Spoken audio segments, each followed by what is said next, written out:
Assalamualaikum warahmatullahi wabarakatuh. Halo sahabat, jumpa lagi bersama saya Lara Sufi di channel Mata Cendekiah. Channel yang menyajikan kajian seputar sejarah dan budaya. Nggak terasa nih, kita telah berada di bulan Rabiul Awwal. Bulan di mana dilahirkannya sosok agung atau manusia agung yang sangat berpengaruh dalam merubah haluan peradaban umat manusia.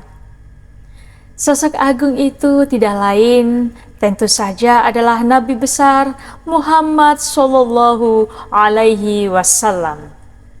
Ada 6 peristiwa menjelang kelahiran Nabi besar Muhammad Shallallahu Alaihi Wasallam. Yang pertama, Semenanjung Arab menjadi subur. Semenanjung Arab merupakan daerah yang amat tandus. Wajar saja karena sebagian wilayahnya merupakan padang pasir yang menutupi 70% wilayahnya. Begitu juga dengan Mekah yang semula gersang kemudian berubah menjadi subur. Bahkan hal ini digambarkan dengan jelas oleh Philip Kahiti dalam buku History of Arab. Ia menggambarkan bahwa dataran Mekah sangat kering kerontang dan tak ditumbuhi oleh tanaman selain pohon kurma. Namun, menjelang kelahiran Nabi, iklim di wilayah tersebut menjadi sedikit subur. Dan perubahan iklim ini pun terus terjadi sampai kelahiran Nabi. Hujan mulai tercurah lebat bersamaan dengan tanah yang menjadi subur. Pepohonan jadi rindang serta berbuah lebat. Yang kedua, singgasana Raja Persia berguncang. Selain terjadinya perubahan iklim di Mekah, peristiwa besar lain yang terjadi menjelang kelahiran Nabi Muhammad Shallallahu Alaihi Wasallam adalah bergoncangnya singgasana Raja Persia Kisra Anushirwan. Dan disusul dengan runtuhnya 14 balkon di istananya yang megah itu. Sang raja pun mengalami mimpi yang aneh, yang membuat ia sangat khawatir. Keesokan harinya, Raja Kisra pun mengumpulkan seluruh penggawa kerajaan dan menakwil apa sih sebenarnya makna dari mimpi yang Baginda Raja lihat tadi malam. Suasana di ruang pertemuan istana begitu tegang. Wajah mereka yang hadir diliputi kegelisahan dan kekhawatiran. Tadi malam aku bermimpi yang sangat menyedihkan. Aku bermimpi melihat seekor unta memimpin sekawanan kuda Arab menyeberangi sungai Tigris. Apa arti semua mimpi ini, wahai Mubizan? Tanya raja dengan penuh gelisah dan khawatir atas kejadian yang telah menimpa kerajaannya. Mendengar pertanyaan ini, seisi ruang pertemuan istana menjadi hening. Keadaan bertambah muram saat Mubizan, seorang penasihat raja, secara perlahan mulai menuturkan dan menakwilkan arti mimpi sang raja. Sesuatu yang sangat dahsyat tengah terjadi di negeri Arab, wahai Baginda Raja. Hanya itu jawaban yang mampu diberikan Mubizan kepada sang raja. Ia tidak mampu dan tidak bisa lagi menerjemahkan mimpinya lebih lanjut. Tak ada yang tahu apa yang ada dalam benak Mubizan. Apakah ia memang tidak tahu? Ataukah sebenarnya dia tahu? Hanya saja ia khawatir kepada murka raja jika ia menceritakan isi takwil mimpi yang seutuhnya. Sidang kerajaan itu pun akhirnya menemui jalan buntu. Sang Raja Kisra tidak puas dengan jawaban yang disodorkan oleh Mubizan. Nah, sahabat, karena Mubizan dianggap tidak mampu memberikan tafsir utuh atas mimpinya, maka sang raja pun menitahkan agar Mubizan berkirim surat kepada Nu'man bin Munzir. Ia adalah seorang duta kerajaan Kisra yang ditempatkan di daerah Hira, Irak. Isi surat tersebut tidak lain tentang perintah terhadap Nu'man supaya segera mengirimkan seseorang yang mampu menjawab semua kegelisahan yang tengah menimpa sang Raja Kisra. Nu'man pun mematuhi perintah raja. Dengan sekuat tenaga dan segenap sumber daya yang ia miliki, ia mencari yang dianggap sosok mampu untuk memberikan tafsir mimpi terbaik atas mimpi sang raja.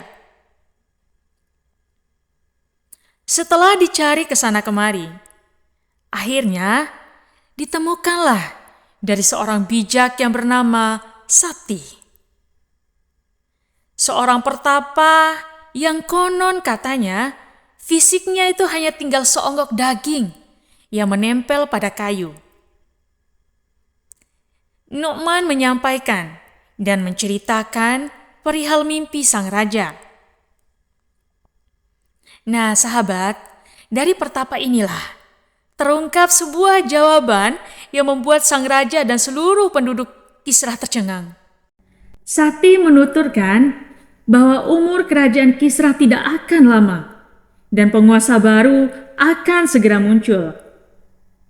Penguasa besar yang akan menguasai dunia, yang akan menggantikan kebesaran kerajaan Kisra yang telah berdiri selama berabad-abad lamanya. Namun, siapa yang akan menghancurkan kerajaan Kisra tetap menjadi misteri yang tidak diketahui siapapun pada saat itu.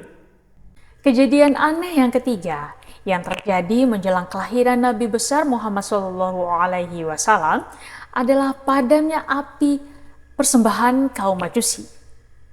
Sahabat, api Majusi yang menyala 1000 tahun lebih tiba-tiba padam. Sebelum kelahiran Rasulullah SAW, sebagian masyarakat Persia menganut agama Majusi. Agama Majusi merupakan salah satu aliran teologis yang sudah ada jauh sebelum kedatangan agama Islam. Pengikut agama ini dikenal sangat mensakralkan salah satu unsur alam, yaitu api. Bagi mereka, api adalah kekuatan yang bisa memberi perlindungan dari segala macam bahaya serta mampu menganugerahi kesejahteraan bagi umat manusia. Oleh sebab itu, mereka meyakini bahwa api sebagai Tuhan yang harus disembah. Konon, mereka punya api yang tidak pernah padam selama ribuan tahun lamanya. Hanya saja, api ini padam saat Nabi Muhammad lahir. Dalam satu riwayat, Imam Al-Baihaqi disebutkan, pada malam kelahiran Nabi Muhammad Sallallahu Alaihi Wasallam, balkon istana Kisra runtuh, 14 gereja runtuh, api sesembahan Majusi di Persia padam yang sebelumnya menyala selama 1000 tahun, dan gereja Bahira ambles ke tanah.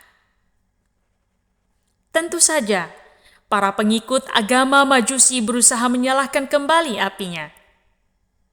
Tetapi, tetap tidak bisa menyala.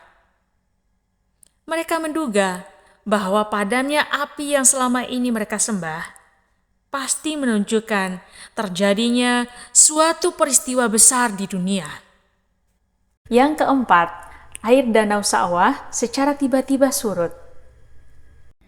Tak hanya api persembahan dari kaum Majusi di Persia yang tiba-tiba padam dan tak mau dinyalakan lagi. Danau Sa'wah di Irak juga menjadi kering ketika Rasulullah lahir. Tadinya, danau tersebut menjadi tempat persembahan dewa masyarakat setempat. Namun tiba-tiba airnya kering menjelang kelahiran Nabi Muhammad Shallallahu Alaihi Wasallam. Yang kelima, munculnya burung ababil yang menghancurkan pasukan Abraha. Dalam buku Hayatul Muhammad, karya Hussein Haikal, ia menceritakan bahwa keberadaan Ka'bah yang semakin ramai dikunjungi peziarah yang datang dari berbagai wilayah. Nah, keberadaan Ka'bah inilah yang kemudian memicu kecemburuan pihak Bani Ghassan yang dimotori oleh Abraha.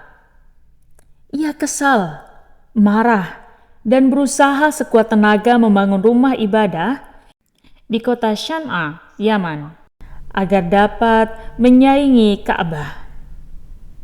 Namun ternyata usahanya sia-sia alias nihil. Meskipun sudah dibangun dengan megah, dengan arsitektur dan fasilitas yang menarik, namun tidak ada manusia yang mau berkunjung dan beribadah di tempat yang baru saja ia bangun. Bahkan, penduduk Yaman sendiri pun enggan untuk masuk beribadah di dalamnya. Nah, kekecewaan inilah yang pada akhirnya memicu keinginan Abraha yang marah lantas bertekad menghancurkan Ka'bah dengan membawa 60.000 pasukan. Misi Abraha untuk menghancurkan Ka'bah ternyata gagal. Dengan kehendak Allah Subhanahu wa Ta'ala, muncullah burung-burung ababil yang membawa bebatuan panas yang datang dan meluluh lantahkan pasukan Abraha. Sehingga pasukan itu pun tercerai-berai dan menjadi hancur. Nah, sahabat, ini yang terakhir nih. Keyakinan yang sama juga dirasakan oleh para ahli kitab di kalangan Yahudi dan Nasrani. Mereka melihat bintang yang jatuh bersinar sangat terang. Nabi penutup akhir zaman telah lahir, kata tetua agamanya. Nah, itulah beberapa kejadian unik yang menandai kelahiran Nabi besar Muhammad Shallallahu Alaihi Wasallam. Semoga dengan ulasan singkat ini semakin memperkuat keimanan dan kecintaan kita kepada baginda Rasulullah. Amin, amin ya rabbal alamin. Wassalamualaikum warahmatullahi wabarakatuh.